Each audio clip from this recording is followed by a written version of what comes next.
There's a Meta ad running right now. You might have seen it on your Facebook.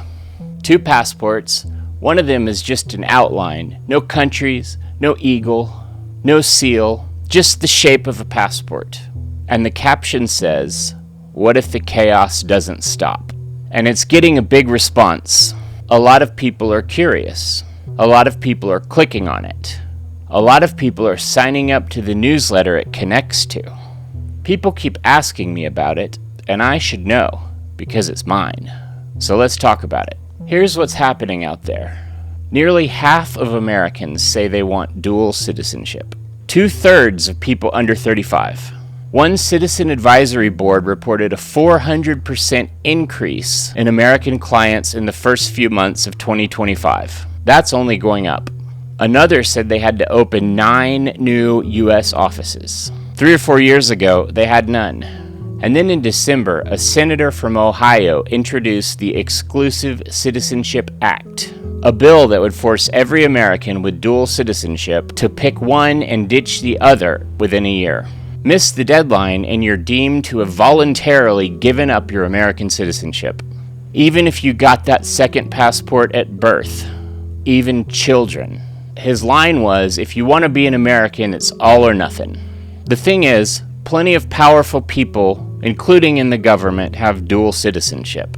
The First Lady is a dual citizen of Slovenia, and it should be your right as an American to keep your citizenships, whether you're also a citizen of France, of New Zealand, or Mars. But here's my favorite part.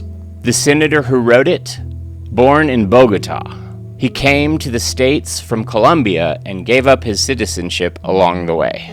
So the man trying to ban the backup passport is from the country where I'm filming this. Someone felt the need to write that bill. That guy. That tells you something about the scale of what's happening.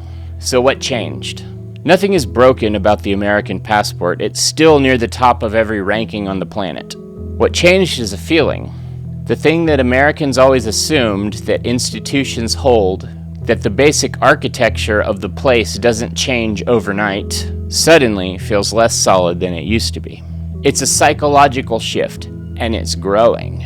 Practically speaking, there are 3 ways to do this. Ancestry. If you have an Irish grandparent, you're likely eligible for an Irish passport, which is an EU passport. Same goes for Italian, Polish, Greek, and German roots. You're technically just reclaiming something that was always yours. Italy tightened their rules in 2025 because too many people had figured this out and were applying. But they're in limbo because they have a massive population decline. I mean, they're selling houses for $1. If you want to start your own romantic comedy journey with a side of buzzsaws, go for it. Imagine love among the tomato gardens. Canada changed its citizenship by descent rules in December of 2025. And within weeks, Americans were digging through their parents' attics looking for a Montreal birth certificate. 2, residency. You move, you stay, you do the paperwork. Portugal has been the most popular route. A 5-year pathway to citizenship with minimal time you actually have to be there. Colombia, Mexico, a handful of others. This is the long game, the one that changes your life in the process, which is kind of the point.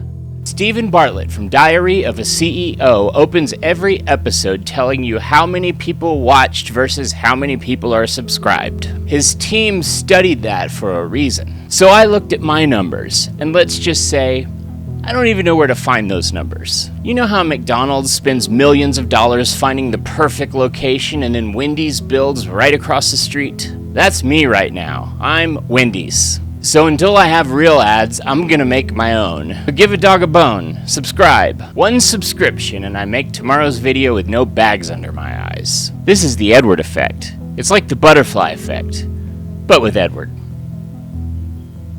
Money. Citizenship by investment. Several Caribbean nations will hand you a passport for a contribution of, $250,000 or more. Malta does it inside the EU. And in December of 2025, the US itself launched the Trump Gold Card, a $15,000 processing fee and $1 million contribution. And you get US residency with a path to citizenship. America, once the place everyone used to flee to, now has its own golden passport program. Make of that what you will. I'm here in Medellín, Colombia, and nobody here finds any of this surprising. The Venezuelans who have had to become refugees and move here, some have Spanish, some have Italian passports. They didn't get them because they read something online or saw a YouTube video. Their parents told them to get them. They grew up watching a country fall apart in real time. The money, the empty shelves, all your neighbors leaving. For them, the backup passport wasn't a thought experiment. It was something you just did, if you could. Like car insurance, except the car is your entire life. Americans are late to this. Very late.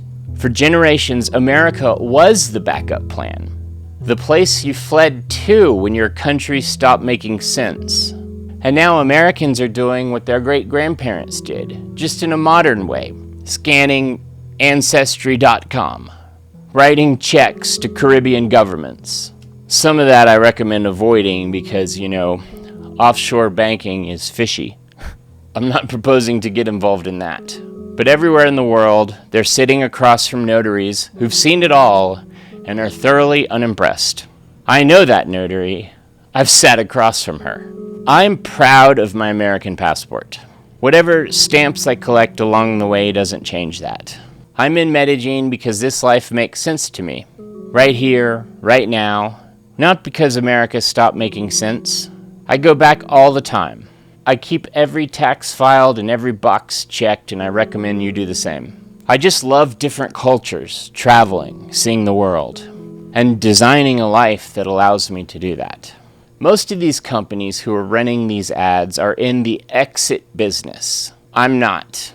I'm in the media business with a side of optionality.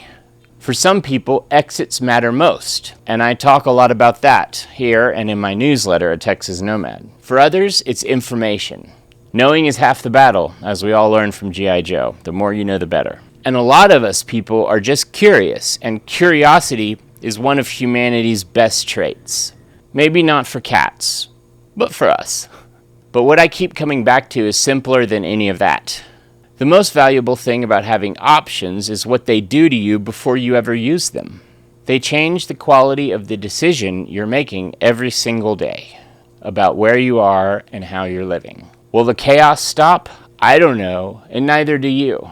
The more interesting question is what you're building. Family, business, lifestyle, a time machine, whatever, while you wait to find out. The passport in that ad, the one that's just an outline, that's the point. You're the one who fills it in. Subscribe if you want to figure it out. That's what we're doing over here.